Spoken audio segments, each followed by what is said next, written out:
Marbled four-eyed frogs live at the highest altitude of any frog on Earth. Every year, females must breed in pools formed by glacial meltwater. But their world is changing.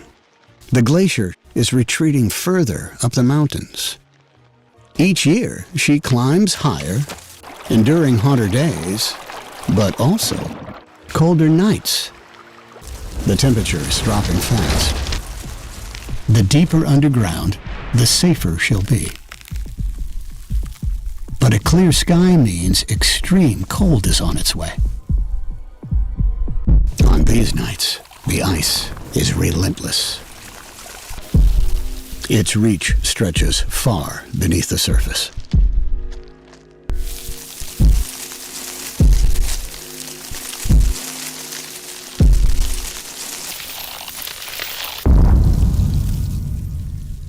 Her journey looks to be over.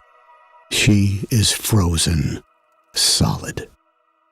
As the world warms up, something strange happens beneath the surface, almost beyond belief, and never filmed before.